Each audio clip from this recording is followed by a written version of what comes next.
Blog Talk Radio.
Podcast. I am your host, the mandated reporter, and frankly, I'm mortified, Mr. Mark Radulich, coming at you live from the 411 Ground and Pound radio show, here to bring you the best in music, metal music, that's right.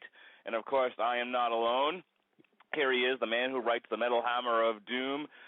We call him the Metal Coop, Mr. Robert Cooper. Let me ask you a question. Who's got more heart than you? Sylvester Stallone. No, who's got more heart than you? No one. There we go. How you doing, Robert? Not too bad. Now, if the question would have been who's full of more shit than me, it would have been no one. Of course, if you haven't heard it yet, that's a line from an album that we're going to review tonight. If you heard our last podcast, and you managed to get through the first few minutes of me revealing a little something about myself, so those of you who hated that, sorry. We were toying around with different things we were going to review, and we decided that ultimately we would go with the latest installment from metalcore band Hatebreed, the Divinity of Purpose. So we're going to do that for the next hour. We're going to review this album track by track, and if you're hearing this live, if we go a little bit over, you'll be able to pick up the end of the podcast when we post it to the 401 Mania Music Zone. So before we get into the album itself, Robert, were you excited about doing this, or were you like, ugh, if this is what he really wants to do? I mean, when I say Hatebreed, what do you think about? Well, at least I'm doing better than CNN, because, you know, when they think of Hatebreed, they think of White Power Band. God. You heard about that, didn't you? Vaguely. Refresh my memory, and to those who haven't heard this, go ahead. It was, what was it? There was some big thing about white power that was going around. I forget what it was. How long ago was this? How long ago was this? It was. Well, I was writing the columns. It was after June. Okay. Yeah, no, really, real specific there. But yeah, it was sometime last year. They CNN was talking about white power bands and hatred and shit like that, and then Hatebreed's name got brought up. Well, they're like the anti-hate band. Yeah, they were quite pissed, and then CNN's like, "Oh shit, we're sorry. We thought your name and that you hated everybody." And they're like, "No." CNN, we don't do any investigative reporting at all. Yeah.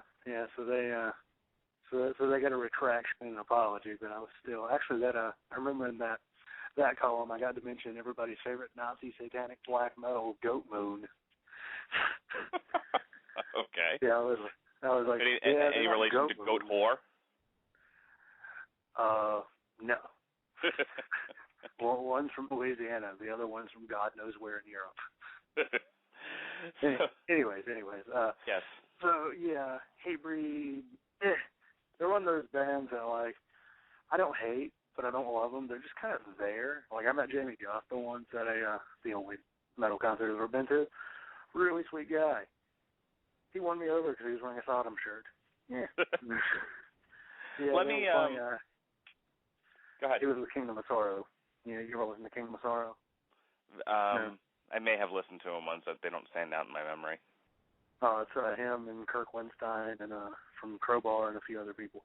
Okay. Yeah, pretty solid. I have to say, this is probably the first Hatebreed album that I've listened to from start to finish. I think it was one of the reasons why I kind of insisted that we review it. It's kind of like when I do live coverage for the MMA site. It makes me have to sit down and pay attention to it rather than dismiss it or kind of listen to it in the background but not give it a lot of attention. So to go back, if you've listened to the previous podcast, you know that I'm like twice Robert's age.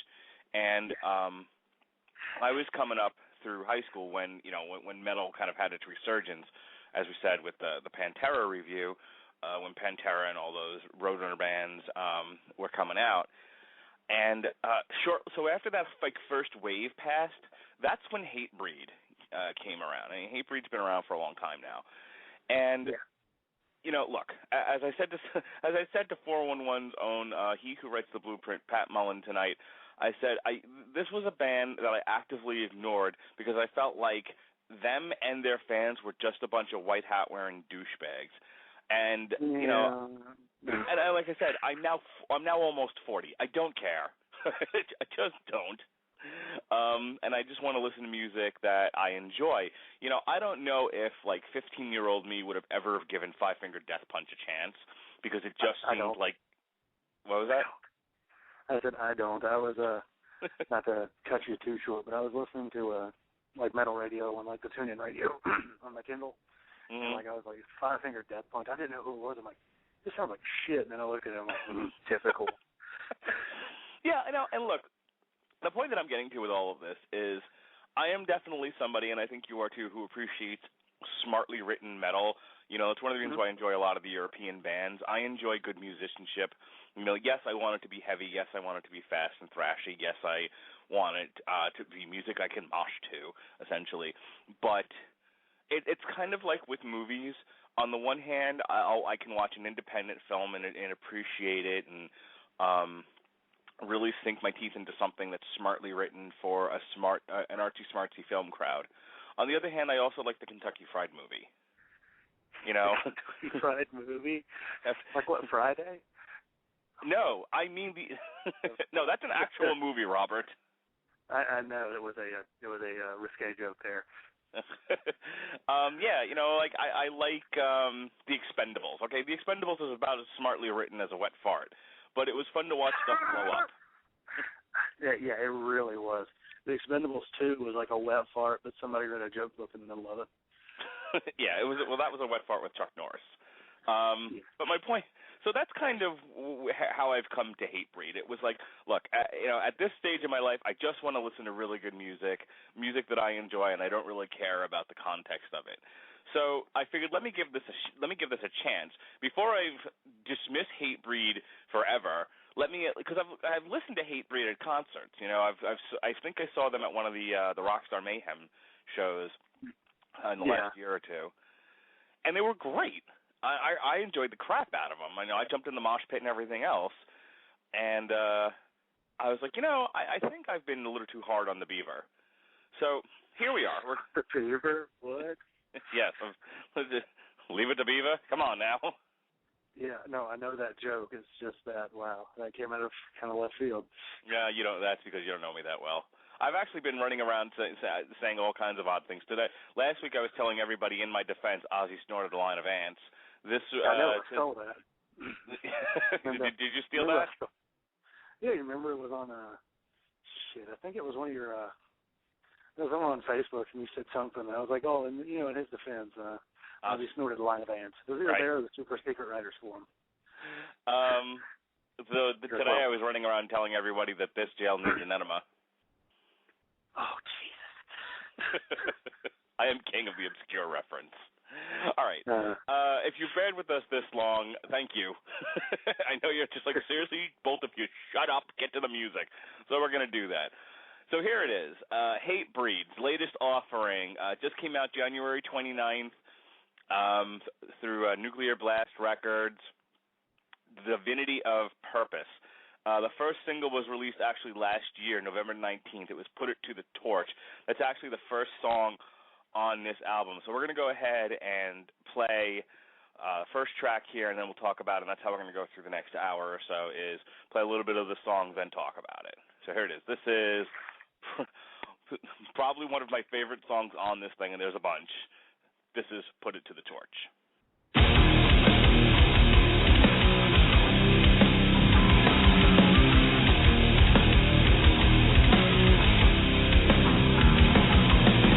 Am I supposed to be sorry that we're struck a nerve?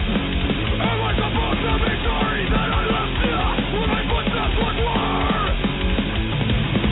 Maybe I'm supposed to care for grand ideas never expressed. It took no heart pierced through so clear. My verbal piss is a well of your fear. Here's your apology. Here's you burning out. And here's you fading away. Fuck you both. I just wanted to the door. Okay. Let me say this before we get into this, and I'm going to pitch it to you and hear what your thoughts are. Back in the day, when hardcore punk rock and metal started to merge, and we got this bastard mutant child called metalcore, I had a friend of mine. I wanted him to be on this podcast, and especially the one we're doing in 2 weeks on the new Tomahawk album, because he had some of the funniest one-liners about anything really, but music especially. That was kind of his thing. And he once said of the metalcore genre, it's like somebody decided to take away everything out of a song but the breakdowns and just make that the song. Like, these bands just do one long 3-minute breakdown and that's it. And I remembered him saying that because that's what I got out of this album. This is coming from the perspective of not having listened to a Hatebreed album before. So I was going into this with no preconceived notions except for my biases, and I was throwing my biases out with any notions that I had. So just listening to this straight through, the Divinity of Purpose, and especially this Put It to the Torch song, all I could think of is, this reminds me of my friend Chuck saying, this is one long breakdown. What were your thoughts of the title track, Put It to the Torch? I kind of wanted to put it to the torch. Why do you hate Hatebreed? Okay, no, I'm just kind of being a smart ass. I didn't hate it that much, actually. What was it, when I did Music Fact or Fiction? No, Buy or Sell, sorry. I was like, Jeremy, you give me something metal, and then he gave me Hatebreed. I'm like, damn it. So, yeah, when I've asked for metal, I've gotten In This Moment, which, I can't do In This Moment. I've tried so much. Even he was like, yeah, I'm sorry. I like In This Moment. I couldn't do it. It was the new single, Blood. I was like, this sounds stupid. Okay. Yeah. Some things I'm just not quite up to, but yeah, this song, as I put it there, I was like, this song I didn't mind. It was like I felt like there should have been more. But I'll tell you with the Hatebreed album. I'll tell you a couple of things that jumped out at me right off the bat, because I listened to the first couple of songs about a dozen times. Funny thing about that was I had downloaded the new album off of Spotify. I thought I had it on my phone. Something happened, and all of my my playlist got deleted. Not permanently, just on my mobile device. So I had everything set to my phone, so I could listen to it without having to without having to use the Wi-Fi. It was all downloaded to the phone, and then suddenly, poof! It all disappeared. So I had to use the Wi-Fi at the jail that I work in, and which sucks, by the way. It's like they got inmates holding up, fiber optics and stuff. It's just terrible. Yeah. So so the point of this is I was listening to it as it was downloading, and it took forever, which means it kept repeating the same couple of tracks before it would download a new track. And all I could think about was Slayer's Undisputed Attitude. The Slayer, for those that don't know, Slayer did a covers album a couple years back of all like hardcore punk songs. Richard Hung Himself, etc. And they did like Minor Threat and stuff like that. And Guilty of Being White. Guilty of Being White's a good one. Which, by the way, a really fun thing to do is run around your jail of mostly African Americans and sing "Kill All the White Man" by NoFX, and then wait for strange looks. You could sing "Cop Killer." that would probably land me getting fired. But yeah, I felt like this kind of picks. I feel like this album, and maybe just Hatebreed in general, feels like what Slayer wanted to be when they did the Undisputed Attitude record. That's what it reminded me of. I don't know if you picked that up or not. Yeah. I could see that. It is kind of like that little crossroads, like right before they went into Diablos in music, huh? Mm-hmm. But that's still the joke album. That's not a Slayer album. It's like Korn and Slayer had a baby. And the baby was retarded. Okay, no, the baby didn't start retarded, but she birthed it and it flew down the stairs. Someday we may have to do a podcast just ripping on Diablos and music. It'll be like, Mystery Science Theater 3000, but for music. All right, let's get back to this. Saint Anger. We'll do Saint Anger. All right. Just any other thoughts about sort of the similarities between the punk rock, hardcore punk rock type Slayer and the similarities to Hatebreed? Because it really does come out, not just Put It to the Torch, but a lot of these songs. I just kept hearing that sound over and over and over again. Like if I didn't know it was Hatebreed, I'd have thought this was a Slayer album where they were trying to capture like the early 80s hardcore punk sound. Yeah. Well, actually, I don't really have much more for that, but I was reading a few reviews of this before we did this. Like, what do other people say? One guy made a good point. This isn't exactly a metalcore album as metalcore is now, because metalcore now is just kind of, I won't say wimpy, but it's not as beefy as your standard death metal album or your standard metal album. A lot of it has that alternation between the screams and the clean singing. Right. Which, like a Kill Switch Engage kind of a thing, where it goes from, or All That Remains, where it goes from screaming to singing, screaming to singing. Yeah. Actually, Kill Switch is one of the, like I've said a few times, they're one of the last metalcore bands I'm still loving, which they're coming out with a new one in April. We'll have to tackle that. Okay. In the interest of time, we're going to move on to the next song. This is track 2 on the Divinity of Purpose. This is Honor Never Dies.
Sometimes standing for what you believe means standing alone.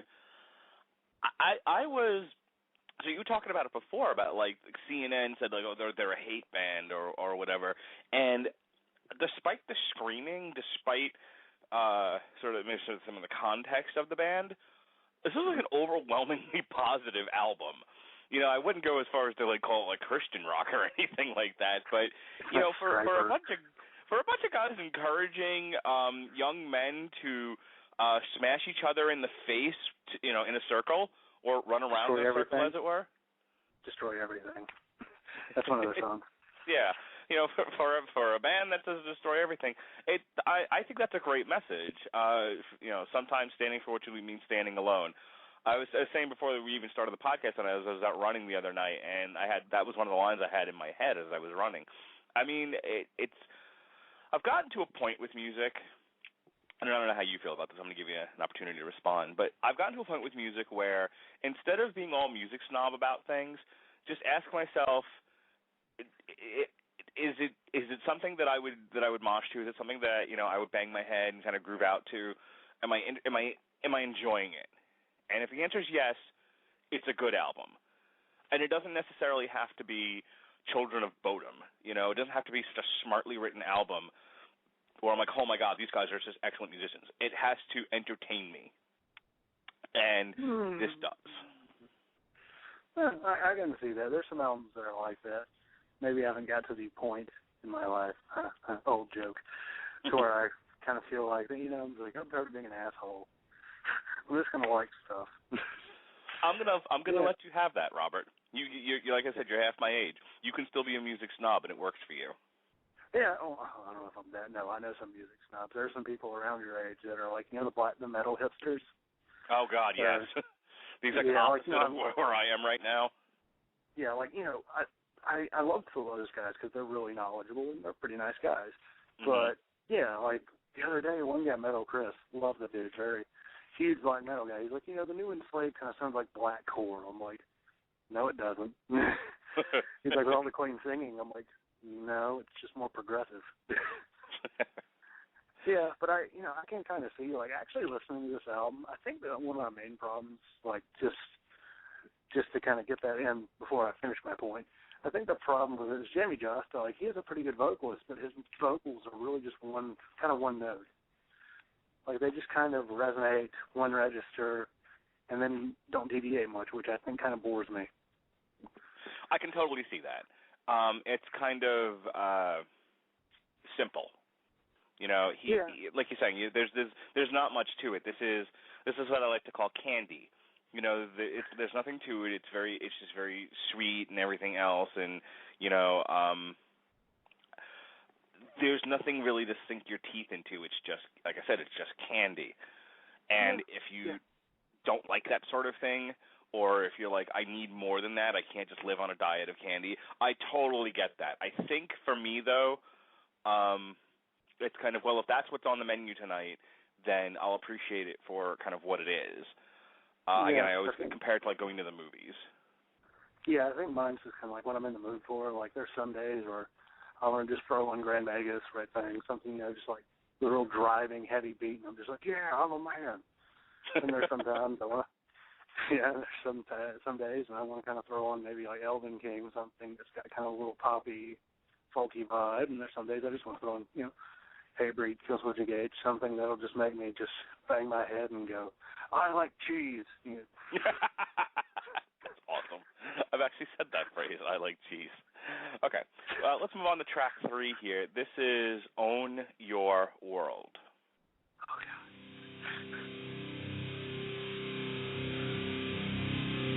Who's got more heart than you? No one. Who's got more heart than you? No one. Who's got more heart than you? No one. Who's got more heart than you? No one. Of all the questions I've asked myself, this answer I must prove. You're just putting painfully back if you're not striving forward. Some think they know where your devotion is, let them swallow their words. Make your stand. Burn the bridge to the place where you're fearless. Make your stand. Burn the bridge. Burn every bridge to the place that fears live. Fist up, head high. We own the fucking world tonight. Fist up, head high. We own the fucking world tonight. Okay, fist up, hands high. We are the fucking world tonight. If you can't picture yourself in the mosh pit, throwing up your fist, throwing up the horns, throwing up your girlfriend, throwing up your lunch, whatever.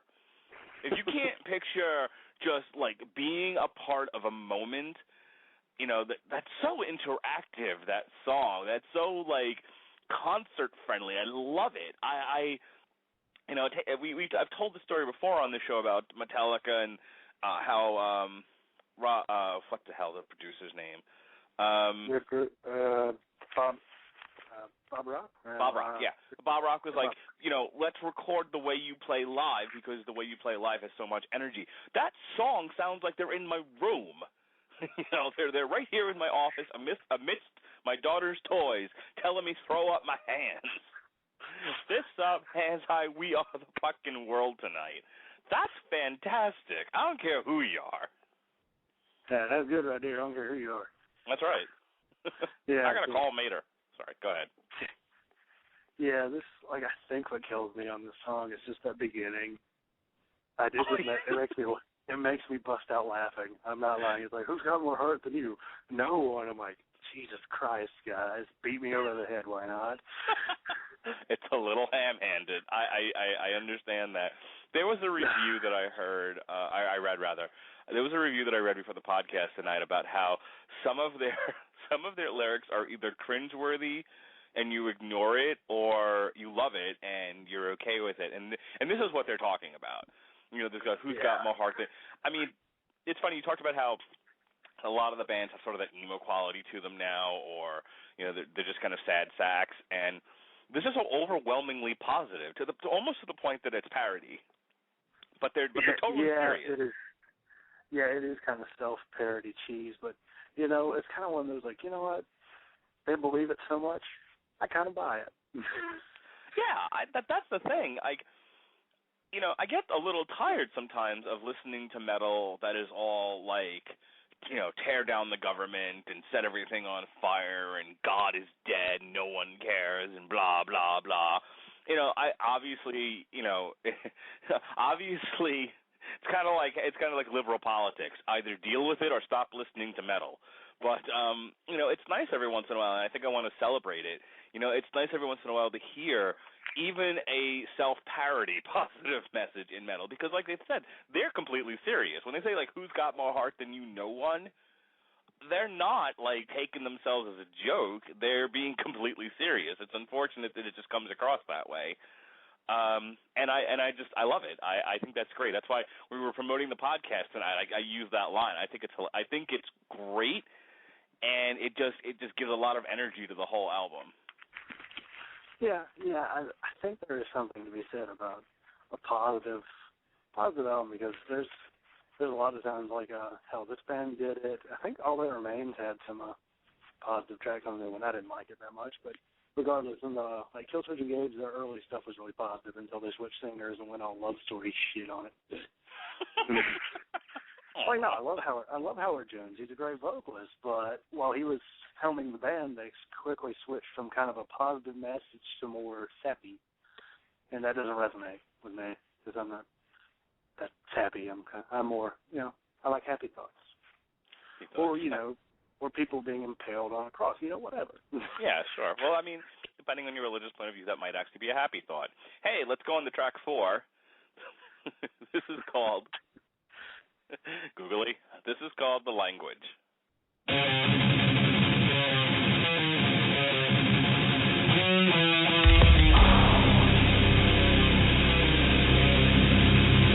Let's do it!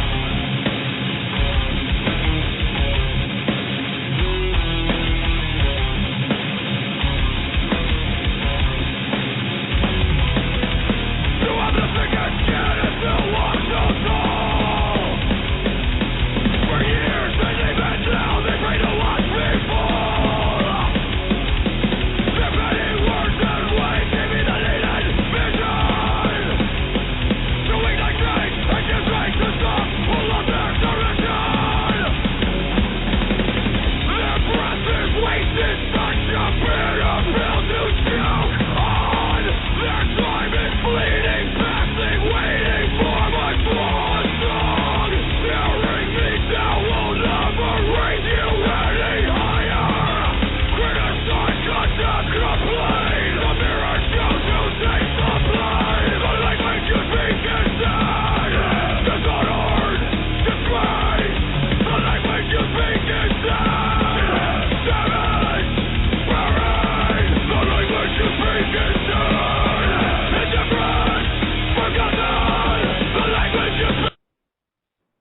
language you speak is, what's he saying? The language you speak is death? I think it's dead. Okay, whatever. Forgotten. I think he's talking about Latin, I think. Yeah, well, in that case, he's right. The language you speak is dead. That's probably one of the most closest to punk-influenced songs on the album. That beginning, that the drum beat in that's got, and I'm one of these people who hates it, but I have to talk about the association. That's probably the most circle pit song on the album, by far. Yeah, and honestly, I think it's one of the ones that I like the most because it was unlike what for some reason, I didn't like about Put It to the Torch, where I felt like there should have been more. There shouldn't have been any more. It's just like straight, throw an elbow in the person beside you and go around in the pit. It's as Jamie Josta said when talking about this album before it came out, all pit, no shit, which I disagree, but it's a good idea. It definitely harkens back to sort of a louder, more well-produced, Minor Threat kind of feel to it, and that's, I think, one of if you go, actually the first band that I thought about as I was listening to it was, wow, this reminds me a lot of Sick of It All, especially the later stuff. So, again, if they were trying to capture the old hardcore punk sound, because it's a dead genre, that whole era of music is sort of gone. We've paved over it now. And, for an oldie like me, old fogey, I like bands that that attempt to bring it back and, kind of remember your roots. Because when people say punk rock, everyone goes, oh, Green Day, the Ramones. Green Day are not punk. I know, but that's what people think of. Actually, a really funny story I gotta share with regards to that. So I'm in the car with my wife, and my wife is 7 years younger than I am, and not Blitzkrieg Bob. I Want to Be Sedated, I think, comes on the radio, and I can't remember what prompted it, but she said something to the effect of, I think I asked her if she knew who this was, and she was like, "This is the Sex Pistols, right?" And I just rolled my eyes, and she kept guessing, and she never got, and I don't think she ever actually got to the Ramones. I finally was, I wouldn't answer her, I just kept blinking at her, and she was just like, "Look, you knew I was a musical idiot when you married me." I'm like, all right, fair enough. It's the Ramones. Yeah, a friend of mine put on what was it? It was a Hammerfall. I'm like, oh, those Jag Panzer, right? No. Hellene? No. Gamma No. Iron Savior? No. Oh shit, this is Hammerfall. Yeah. I'm like, you've never heard of any of those other bands. But yeah, punk, just on the subject of punk, I'm not really big into punk, but I'll listen to it. The old Tony Hawk skateboarding games have a good amount of punk in it. Mm-hmm. Enjoyable. But punk usually, when I look at it now, it either goes hardcore, like metalcore, or it goes kind of poppy. Mhm. Those are usually the only directions I really see it. Now I'm sure you have some, punk bands, and they're there, but mainstream wise, it either goes metalcore or pop punk. I don't really see much of a middle ground. Yeah, like I said, the Black Flag, Minor Threat era of hardcore punk, what it used to be, especially when it was associated with politics and the early '80s, what was going on culturally. That's really one of the elements of music that I miss. And as I said, I think Hatebreed is doing their level best at trying to incorporate that without really being that, because it's kind of one of those things where it's like, you can't be the Beatles. You can't be the Beatles. Only the Beatles can be the Beatles, because the Beatles happened at a specific time in the culture. You'll never have another hardcore punk era genre, because it was very specific to that time. You can incorporate the sounds, you can incorporate the elements, but you'll never really recreate those series of events. So I think that's part of why I really like this album, was because I think it does an effective job of doing that. So speaking of, go ahead. I was going to say, yeah, I do agree with you. And just speaking of Black Flag, I did my month in review column, which did not actually turn out as well as I thought. There was not that much news for 3 weeks. I could barely get 3 news stories. But Black Flag are coming back. Yes, I saw that. You should have written about the woman who met a boyfriend over the internet, and he convinced her after one day to tattoo his name across her face. That is so fucking metal. Stupid, but so metal. Check out my Facebook page. You'll see the article. Oh yeah, I'm gonna have to read that because I would never ever do that. But I kind of applaud him for trying, and I applaud her for, I don't know, for her parents' dumb gene pool to influence this. So it's a monumentally stupid. I think in terms of like most metal non-musical act, she now surpasses the guy who carved Slayer into both of his forearms.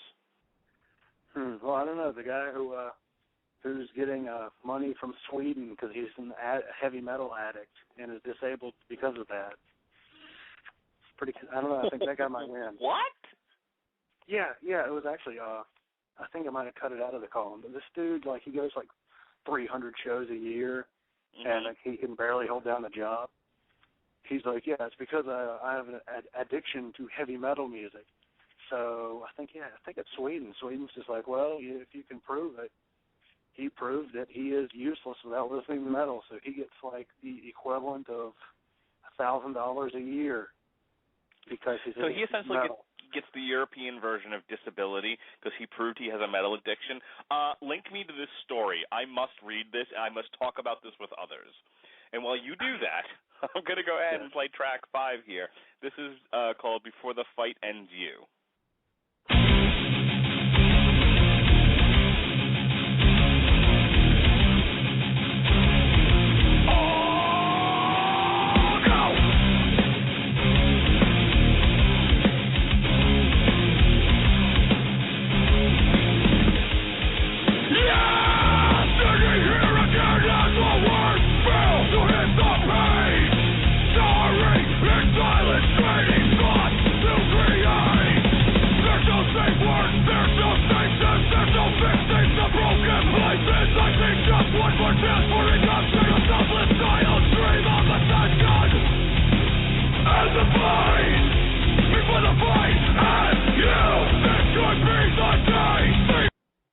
Okay, this is more of the same. I don't dislike it. It's just, this is, I felt like the album starts strong, it ends strong, and in the middle, it's more of the same. Do you have anything to add? Yeah. Okay. Yeah, I agree with you, because I was listening to this while doing typing up a summary of a Japanese children's show. And I was like, yeah, these are like beginning songs, I'm starting to really dig them because, I enjoy a lot of them. And I'm like, yeah, I'm digging this. And then about by the middle, I felt like I kind of forgot it was on. I'm like, oh, this kind of Yeah. It's filler. Yeah, I mean, I look, they could have taken like 4 or 5 like best songs on here and just done an EP, but I mean that's the thing. That song is perfectly serviceable. It's perfectly serviceable. It doesn't stand out in any way, shape, or form. That said, let's move. Let's move on. And I just sent you the link, by the way. Okay, cool. All right, let's go on to track 6 because we've got about 20 minutes or so left in the podcast, so I'm going to be going through some of the ones where there's really nothing left to say about it rather quickly. This is Indivisible.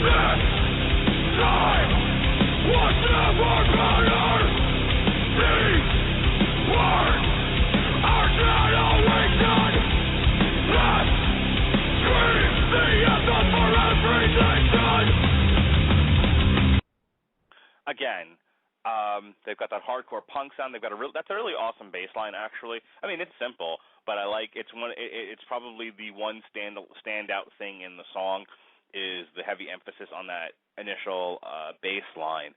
again, more of the same, a lot of the hardcore punk influence, even down to the sort of the shouting, where everyone just kind of, it totally takes me back. It really does. I feel like I'm at like a 25 to Life show when I listen to this. Any thoughts? Actually, I kind of like this. I like this track more than most of the songs in the middle because it has da da da and then the screaming. It kind of makes me just want to bang my head. It feels like a song that would work. Another song that would just work really well live. Yes. Because it has an easy to follow beat. It has nice little sing along. This whole album makes me want to go see Hatebreed live. Like, I've never wanted to see Hatebreed live before for all the reasons that I said before. I don't need to repeat myself. But, like, I listened to this, and I actually went on Polestar, and I'm like, when are they playing? Because I want to take my old ass out to the show and mosh to this album. This is a touring album. I mean, they're not saying anything of great significance here. This is just, hey, we're going to tour, and we're going to play, like, a set of songs for you to dance to. It's just great. Yeah, I actually could have seen when there was Kingdom of Sorrow.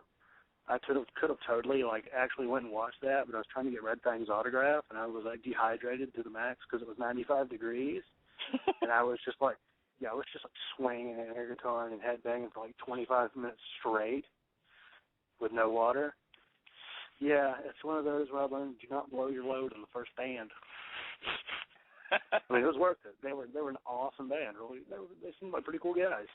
But yeah, I was like, I could barely walk straight after that. Okay. So instead of like enjoying Kingdom of Sorrow, my ass is standing in line to go see, to go talk to Red Fang. And see, I wasn't even smart enough to buy the album there. I bought it later when they were gone.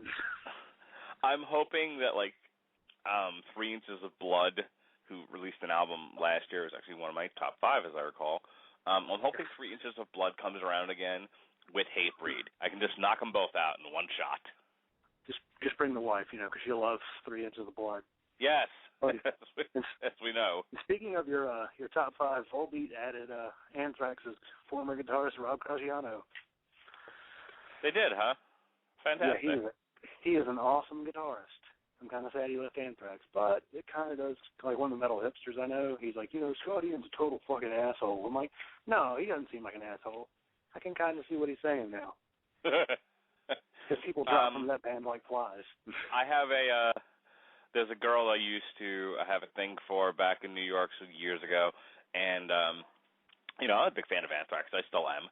But she was just like, yeah, I don't like Anthrax. I'm like, you like all metal bands. What do you mean you don't like Anthrax? She's like, I don't like Anthrax. Scott Ian's a dick. And then she told me a story about how he was mean to her. That said, this is track 7, Dead Man Breathing.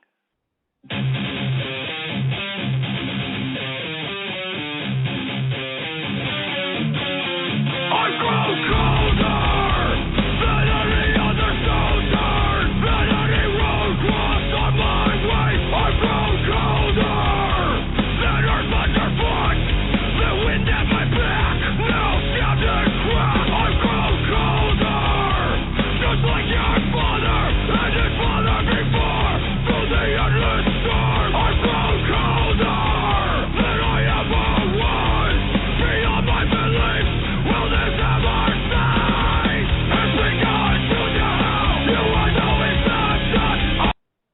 If I didn't tell you this was Hatebreed and just played you that song, wouldn't you think it was Slayer? Listen to that beginning again. Listen to just the beginning. Ready? Okay.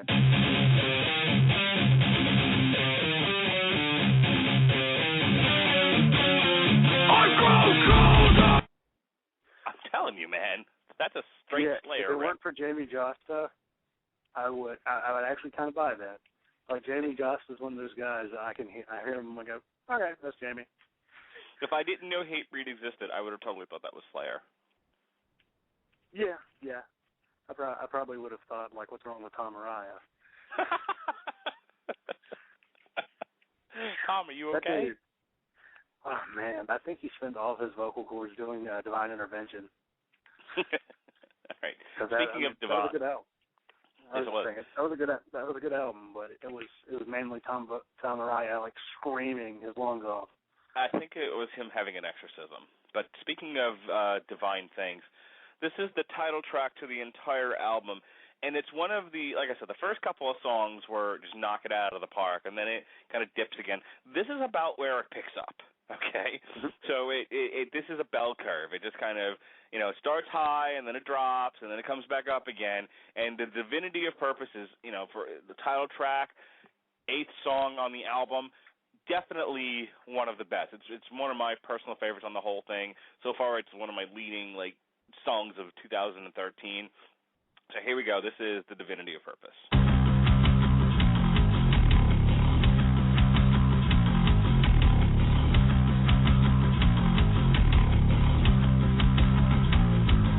When the odds were stacked against me, I needed someone by my side. And when the world left no place for me, I needed someone by my side. And when the sky crashed down upon me, I looked for someone by my side. You were there when no one else was. You showed me what's more doesn't always die.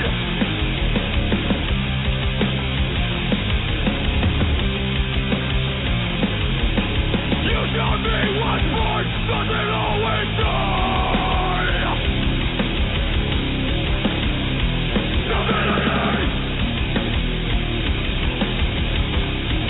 The Divinity of Purpose.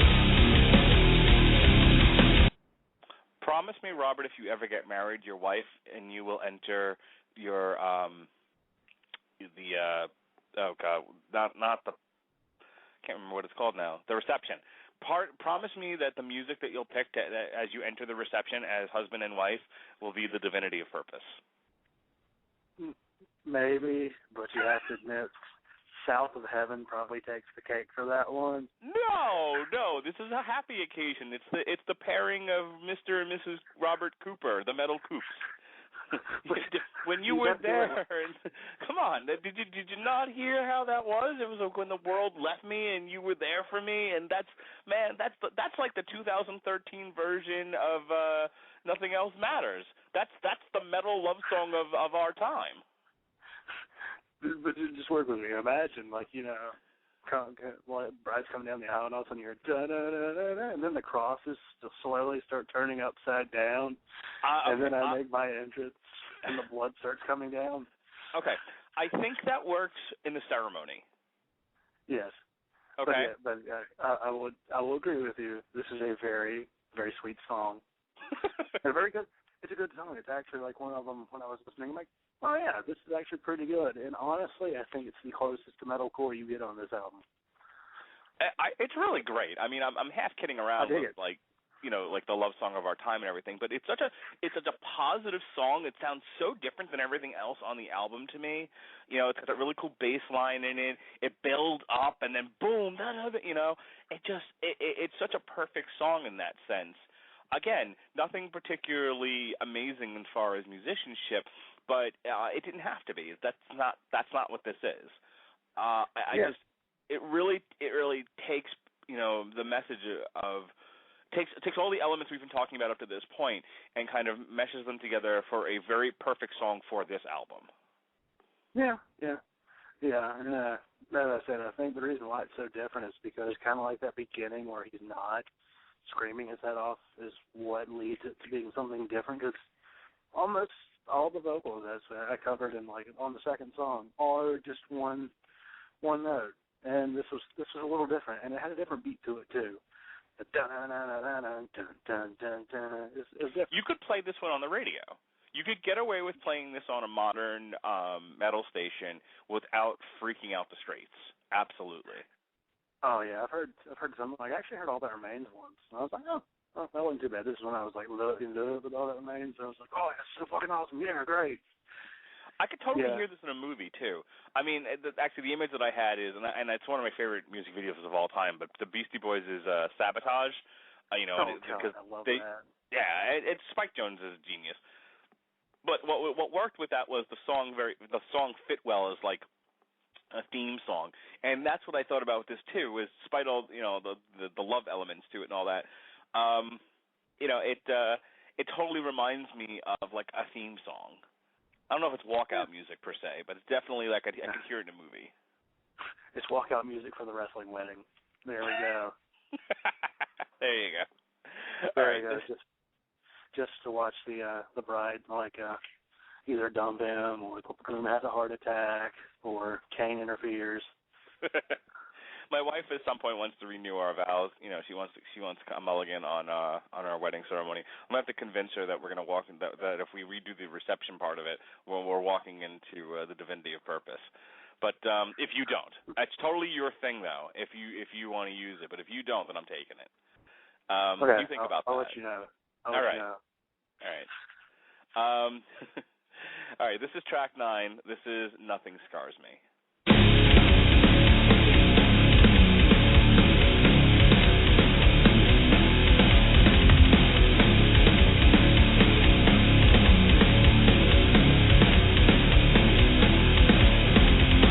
What becomes that last night seems life? Life is the most important floor to avoid. Cutting the lifeless pieces running by time. Strangled by shadows in the coldest light. Nothing you say scars me anymore. Okay, that song sounded like metal for metal's sake. It's kind of a meh song. Yeah, it didn't really do all that much, but I guess it's there. It's for filler purpose. Most of the filler on this album is one of those, it's kind of like how this album is in general. If you like Hatebreed, you'll like it. If you don't, you probably won't.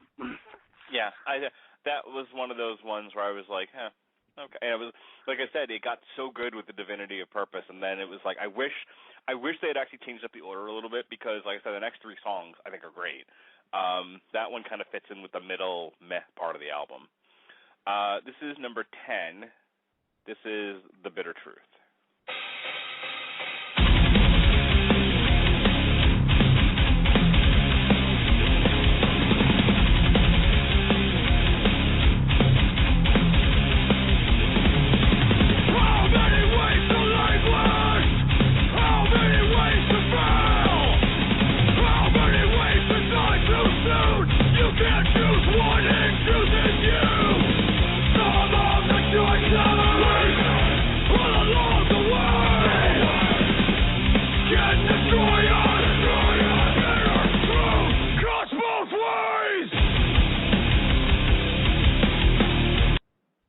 That's what I mean by this album is one long breakdown. Yeah, that song was just like, I ain't like breakdown. Here's the whole song of them. We have an extra breakdown. Where should we put it? Fuck it. We'll just call it something else, and that's a new song. Fantastic. Brilliant. Yeah, it's a great song. That's totally a song you want to play live to get the crowd, especially like if the crowd gets dead or tired or whatever. That's the song you want to play to get them back going again. It's got a really good, really good. When I say dance, I mean mosh. It's got a really good dancing beat to it. It's a really nice fast song. A little bit different than some of the other ones. A little bit more dynamic. I like it. Any thoughts on this one? Yeah, I mean, I think I can basically agree with what you said. It has nice dynamic range to it, which is pretty impressive when you consider what band we're talking about. and it does have a nice little wake-up quality because a good half this album is a little sleep-inducing. Okay. All right. So if you were on Twitter following at Mark Radulich or following The Metal Coop on Twitter, you saw every time I promoted this podcast, it was #TimeToMurderIt. This is the 2013 phrase that pays. When I go running, it's time to murder it. When I go to my job, it's time to murder it. This podcast, time to murder it. I absolutely love this. What was that? When you sleep with your wife, time to murder it. That's right. We're gonna have sex tonight. It's time to murder it.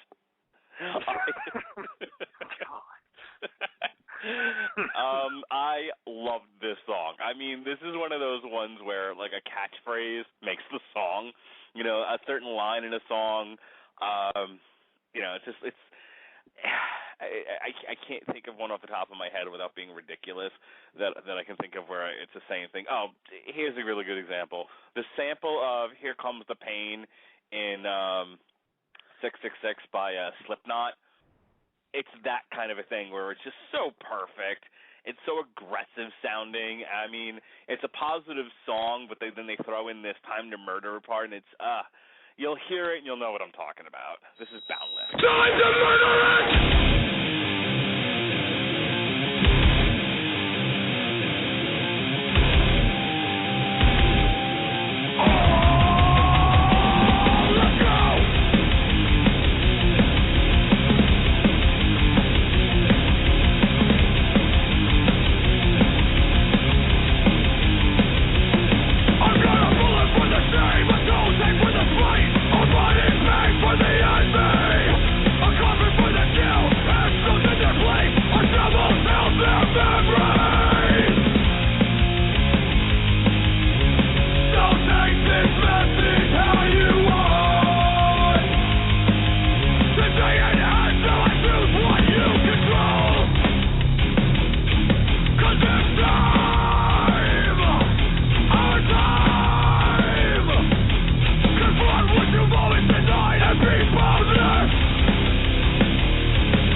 That is pretty awesome. It's like, I think it's going to be my official On the Crapper music.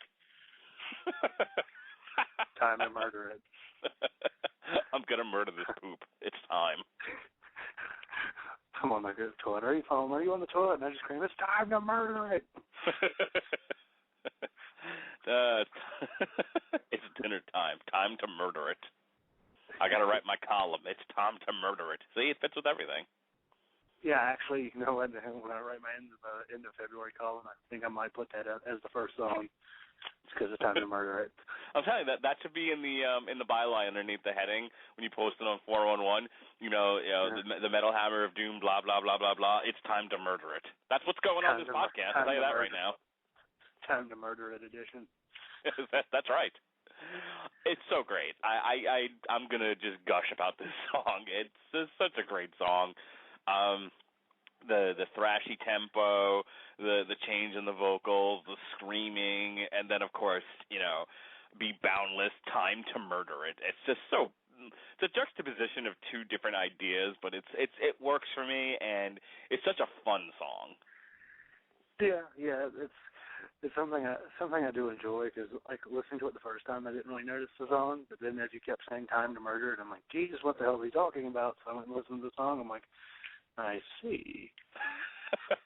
Yeah, like I said, I'm listening to this at work as I'm working on my spreadsheets or whatever, and all of a sudden I hear that part of it where it's like, time to murder it, and I'm like, hey now, what's going on there? You're like, great, there's one to be singing Penitentiary. Yeah, well, they already think I'm a little weird. All right, so we finally have come to the glorious conclusion of the Divinity of Purpose podcast. This is track 12. This is the very last song on the album. This is Idolized and Vilified. I'll take your dream! I'll take your dream! I'll take your dream and crush it!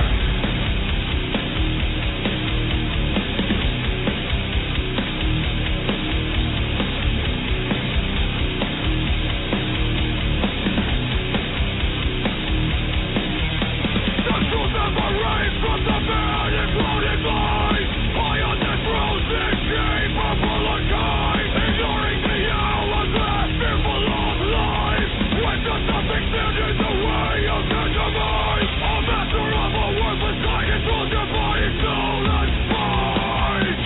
All or nothing, bitch and burn.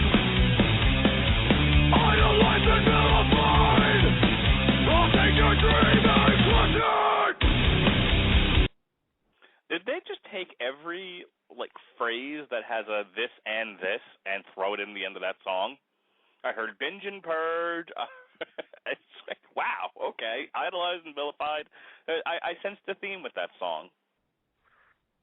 Maybe. There was a song that I was like, I actually didn't think it was that great of a song. It was okay. But yeah, it did seem kind of like, okay, cliches. Yeah. Even better. They went to what's the website now? TV tropes, and they're just like, okay, let's first random, just throw a trope in there, go, keep going. The song of tropes. That's fantastic. You know, look, I thought it was a strong finish. I mean, it not the greatest song on the album, but I thought it was a strong enough finish, where I felt like it was consistent with the album. It wasn't one of those where it was like, hey, it just kind of drops for no apparent reason. It was consistent with the rest of the album. Overall, I really enjoyed this. Like I said, I've been talking for the last hour about how if I just discard my preconceived notions and my prejudices and I listen to it, forgetting everything else I know about this band, which wasn't much, admittedly, I can say I thoroughly enjoyed this album. I don't know if anything's going to come out that's better than this in my eyes, that I had as much fun with, and I want to stress that.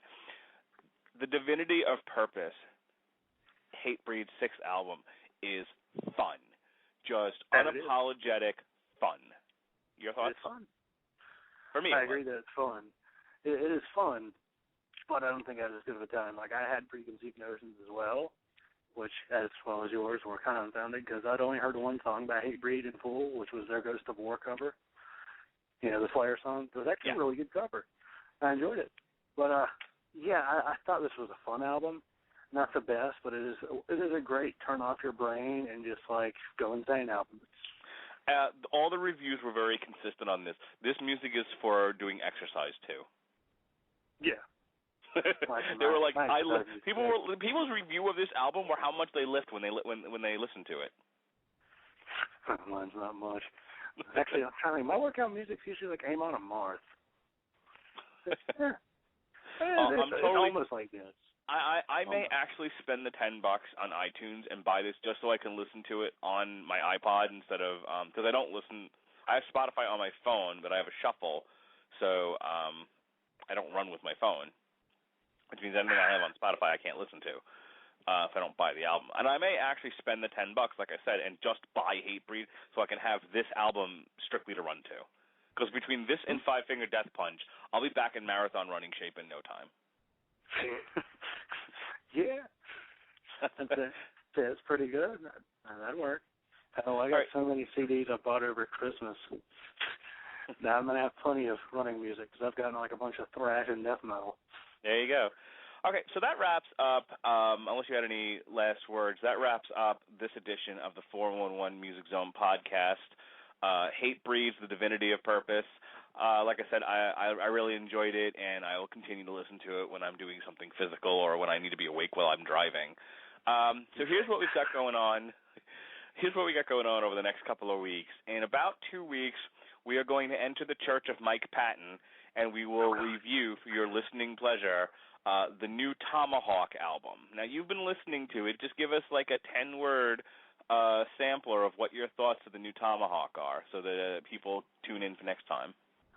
Okay, I'm going to keep it literally within 10 words. Okay, fun, alternative, odd, good, clean, well put together, and Patton. There we go.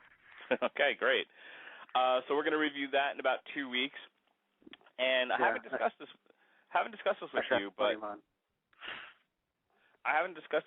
I'm gonna throw this at you now. After we do the Tomahawk album, I want to do another career retrospective. I promise I won't go into the autobiography of my life this time. You know, those of you who listened and hated what I did at the beginning of the Pantera one. Did you see that we got comments on that, by the way? And that was the third comment. Holy crap, we got comments on something? We really did. People were really excited about the Pantera career retrospective, and one person commented that my opening monologue about how I associated with that band completely turned them off to the rest of the podcast. That is hilarious. I'm gonna go like right now and Google it. Go 411. There we go. There it is. Anyway, we're gonna do another career retrospective because Clutch is putting out Earth Rocker in the month of March. So in preparation for Earth Rocker, we are going to look at the entire span of Clutch albums. First, we'll do one podcast that just does the career retrospective of Clutch, and then after it comes out, the later part of March, around about WrestleMania time, we will go ahead and review Earth Rocker. What do you think about that, Robert? Well, I think you mentioned it during Pantera that you were thinking about it. I've never listened to Clutch. I know it's Cardinal Sin in the Church of Mr. Mark Radulich, but yeah, I've never listened to Clutch, so I'm gonna have to go marathon me some Clutch, and they do not look. Nope, they're not on Spotify. Clutch? There's some Clutch on Spotify. Is there? Maybe it didn't. Oh, why? It looked like Children of Bodom. Oh, there's Clutch. There you go. Yeah, see? Give me Children. Yeah, it's there. Yeah, so that's your homework assignment for the next month or so in preparation for that. So so in 2 weeks we'll do Tomahawk. 2 weeks after that, Clutch. 2 weeks after that, Clutch Earth Rocker. And then that'll take us into April when some new stuff's coming out, and we'll tackle that. I know Robert's going to have some ideas of what we want to look at, so we'll do a couple more albums in the month of April. So, Robert, what you want to plug, and where can they follow you? Okay, let's see. You can follow me. Oh, hell, I'll do the plugs for a second. Plugs. Sundays, I usually write the 411 Mania Prison Hammer of Doom. It's on a little bit of a hiatus because I'm in school right now. I kind of want to get my grades straight before I get back into writing. But I have that. I also have the review for the Tomahawk album we'll be talking about. I liked it. Give it a good score. So there's that. Let's see. I think I did 4-player co-op for Stephen Randall Day in the game section. I'm going to have Fact or Fiction and music come, next tomorrow. See, what else do I have to plug? Let's see. That's all 411 stuff. I have a podcast, Sentai Rider Podcast. We talk Tokusatsu, including Kamen Rider, Super Sentai, Ultraman, Godzilla, what have you. We wanted one episode because I'm a bitch at editing. But we'll have another one. We'll have another one coming soon of the new Power Rangers series, which I know you'll laugh, but it's actually better than you would think. Yeah, it was pretty good. See, I've got that, and let's see. Well, let's see. One comment on the Tomahawk. I'm hoping to get my friend Kevin on the Tomahawk podcast because he worships the Church of Mike Patton. And if Megadeth comes out with an album this year, we need to do a Megadeth career retrospective. Bam. Your turn. Indeed, sir. Okay, you can follow me on Twitter at Mark Radulich, Mark Radulich, LCSW. So Wednesday, this week, I'm in a rematch of the ages with the 401 Magazine's own former writer of the MMA 5-1, Stuart Lang. Last week on Fact or Fiction, I whooped his ass, and he said he was the victim of biased American judging. So this week I travel to merry old England, as it were, and it'll either be Butterfield or Alex Watt who will be judging. But it's me versus Stuart Lang in the MMA Fact or Fiction this Wednesday. This Thursday night, I'll be covering the latest edition of Bellator, and that's it for this week. You can check out The Long Road to Ruin, our Spider-Man podcast from last week. Thank you. I'm glad you. Did I convince you, by the way? Did I convince you Spider-Man 3 was not a horrible movie? Somewhat. Excellent. You brought up some points that I was like, okay, I can see what he's saying. I mean, I never thought it was like the scum of the earth. But I've had friends of mine that were just like I thought I was on ill hallucinogens for defending that movie, but nonetheless. So you can check out this Long Road to Ruin Spider-Man podcast from last week, wherever it was posted, and I'm not sure where at this point. Of course, every Sunday is the 411 Ground and Pound MMA show. We are moving this Sunday night. We were doing Sunday mornings at 11 a.m. This Sunday, February 10th, I believe, is we will be 9 o'clock p.m. Eastern Standard Time. We are no longer Sunday mornings, except for when there's a WWE pay-per-view, but we'll jump off that bridge when we get to it. So this Sunday night, if you tune in to the 411 Ground and Pound radio show at 9 p.m. Eastern Standard Time. Everything else is the same, just the time has changed. And lastly, this week coming up, a week from today, The Long Road to Ruin comes back. If I can actually get all these movies watched, we will be doing, theoretically, Paranormal Activity. I need to jump on that shit. Maybe I can join in. There you go. Yeah, I've never seen them. Never seen any of Yeah, them. neither have I, and I need to get on it. I haven't. I've been sitting on a copy of Abraham Lincoln Vampire Hunter, and I need to just send it back so that they can send me back Paranormal Activity, but that's neither here nor there. So, all right, so that's it. That's all the podcasts and everything. That's all the columns and whatnot. Thank you for joining us on the 411 MMA Zone Music Podcast. We'll see you in 2 weeks at the Church of Mike Patton's newest edition, Tomahawk. Until then, be well, be safe, and behave. Keep the metal